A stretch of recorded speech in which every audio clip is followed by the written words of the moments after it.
Assalamualaikum teman-teman. Halo semuanya. Pernah nggak sih kalian kepikiran seberapa penting ya peran administrasi dalam dunia pendidikan? Nah, lewat video pembelajaran ini, kami dari kelompok 3 kelas 4 CPMT akan membahas materi tentang administrasi personalia guru dan tenaga pendidik atau kepegawaian. Video ini akan disampaikan oleh kami bertiga, saya Rike Juliansari bersama Duyana Septina Barus dan Muhbita Alia. Jadi, pastikan kalian menyimak video ini sampai selesai ya, karena pembahasan kali ini berkaitan langsung loh dengan dunia pendidikan. Baik, mari kita mulai pembahasannya.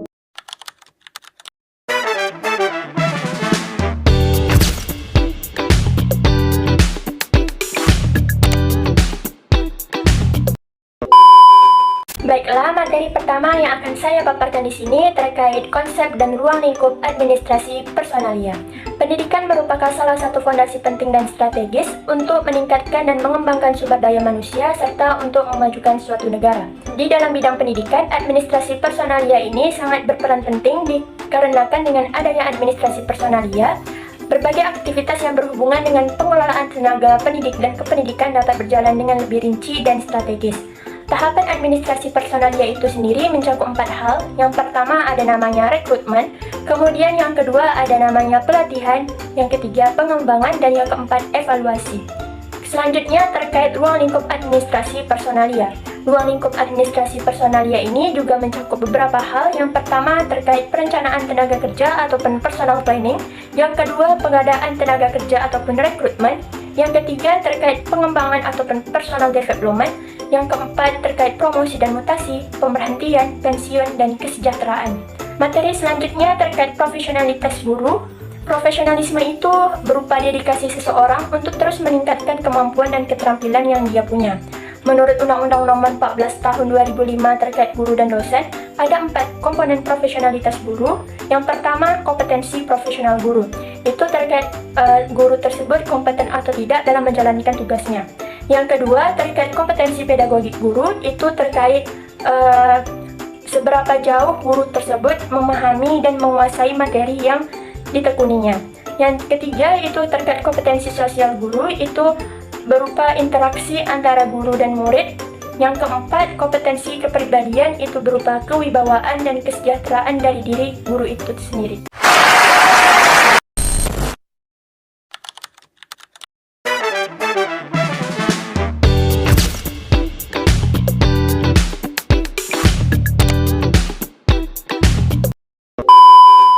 Pada bagian ini, saya akan menjelaskan tentang organisasi profesi guru dan kepegawaian. Organisasi profesi guru merupakan wadah yang menghimpun para guru untuk meningkatkan kompetensi, menjaga profesionalisme, serta memperjuangkan hak dan kewajiban guru sebagai tenaga pendidik. Keberadaan organisasi profesi guru sangat penting karena melalui organisasi ini, guru dapat saling berbagi pengalaman, meningkatkan wawasan kependidikan, serta mendapatkan perlindungan profesi. Berdasarkan Undang-Undang Nomor 14 Tahun 2005 tentang guru dan dosen, guru memiliki hak untuk membentuk organisasi profesi yang bersifat independen. Organisasi ini juga memiliki kewenangan dalam menetapkan kode etik guru, serta melakukan pembinaan dan pengembangan profesi. Selain guru, di sekolah juga terdapat tenaga kependidikan yang dibagi menjadi 2, yaitu pegawai edukatif dan pegawai non-edukatif. Pegawai edukatif terlibat langsung dalam proses pembelajaran, sedangkan pegawai non-edukatif berperan dalam menunjang kelancaran kegiatan sekolah. Dengan adanya organisasi profesi dan pembagian peran yang jelas, penyelenggaraan pendidikan dapat berjalan secara lebih tertib dan efektif. Selanjutnya, saya akan menjelaskan hubungan antara administrasi personalia dengan pengembangan sumber daya manusia. Administrasi personalia berperan dalam mengelola data dan informasi pegawai, seperti latar belakang pendidikan, kinerja, serta kebutuhan pelatihan. Data tersebut digunakan sebagai dalam merancang program pembangunan sumber daya manusia. Pengembangan sumber daya manusia bertujuan untuk meningkatkan kemampuan, keterampilan, dan profesionalisme guru, serta tenaga pendidikan agar dapat menjalankan tugasnya secara optimal. Selain meningkatkan kinerja, pengembangan SDM juga dapat meningkatkan motivasi dan loyalitas pegawai karena mereka merasa diperhatikan dan diberi kesempatan untuk berkembang. Oleh karena itu, administrasi personalia dan pengembangan SDM merupakan 2 hal yang saling berkaitan dan saling melengkapi dalam mendukung tercapainya tujuan pendidikan.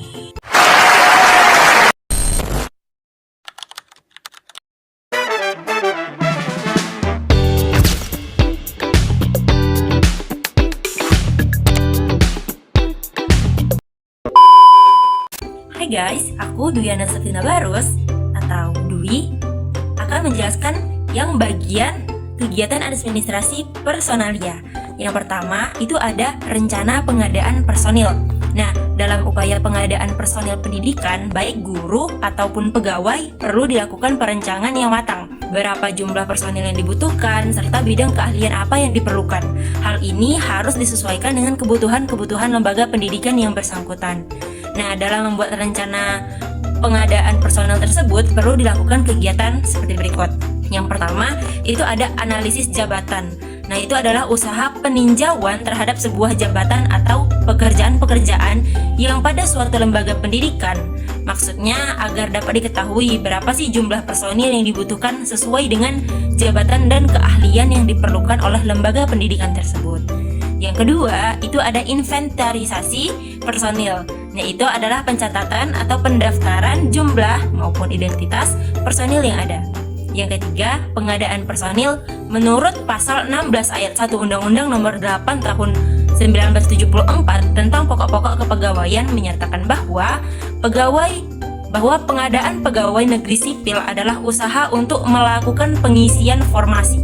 Yang terakhir, yang keempat, perencanaan personalia mencakup jumlah dan jenis keterampilan atau keahlian orang ditempatkan pada pekerjaan yang terdapat pada waktu tertentu yang dalam jangka waktu panjang, memberikan keuntungan bagi individu dan organisasi. Lalu, yang kedua itu ada penataan, pengangkatan, dan penempatan calon pegawai atau personil. Nah, agar para personil dapat melaksanakan tugasnya secara tepat dan berhasil, perlu ditata dengan memperhatikan hal-hal seperti yang pertama. Yang pertama itu ada latar belakang pendidikan, ijazah atau keahliannya, dan interest kerjaannya. Yang kedua, pengalaman kerja, terutama yang diminati atau telah ditekuninya. Yang ketiga, kemungkinan pengembangan atau peningkatan karirnya. Yang keempat, sikap atau penampilan, dan sifat atau kepribadiannya. Nah, yang pertama ada kenaikan pangkat, ujian dinas atau angkat kredit bagi kenaikan jabatan fungsional guru, ada berbagai jenis kenaikan peringkat. Yang pertama itu ada kenaikan peringkat reguler, yaitu kenaikan pangkat yang diberikan pada PNS yang memenuhi syarat-syarat yang ditentukan tanpa memperhatikan jabatan yang dipangkunya. Yang kedua, kenaikan pangkat pilihan. Nah, kenaikan ini diberikan kepada PNS yang memang pilihan jabatan struktural atau jabatan fungsional tertentu.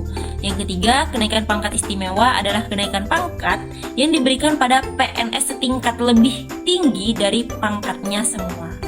Nah, yang keempat, kenaikan pangkat pengabdian merupakan kenaikan pangkat setingkat lebih tinggi sehingga sebagai penghargaan kepada PNS yang telah mencapai PNS. Yang selanjutnya ada B, yaitu pengembangan karir dan peningkatan mutu tenaga kependidikan. Nah, pengembangan karir tenaga kependidikan didasarkan atas kemanfaatan dan pemenuhan kebutuhan lembaga pendidikan. Melalui pengembangan karir tersebut, diharapkan mutu dan antusias guru dalam melaksanakan tugas akan semakin tumbuh. Yang kedua, mutu pendidikan di sekolah akan semakin meningkat. Yang ketiga, pelaksanaan administrasi di sekolah akan berjalan lebih baik. Yang keempat, pelaksanaan bimbingan dan penyuluhan terhadap peserta didik akan semakin baik. Yang kelima, hubungan antar guru dengan peserta didik, guru dengan kepala sekolah, serta antar sekolah dengan orang tua murid dan dengan masyarakat akan dapat dipelihara dengan baik. Nah, selanjutnya itu ada kode etik guru. Nah, kode etik tenaga guru adalah sekumpulan peraturan atau perundang-undangan mengenai etika seorang guru sebagai tenaga pendidik yang mengandung unsur moral, etika, adat, istiadat, dan kebiasaan. Kode etik tenaga keguruan didasarkan pada falsafah Pancasila dengan segala asas yang terkandung di dalamnya dan Undang-Undang Dasar 1945. Yang pertama, ada guru berbakti untuk membimbing anak didik seutuhnya dalam usaha membentuk manusia pembangunan yang berpancasila.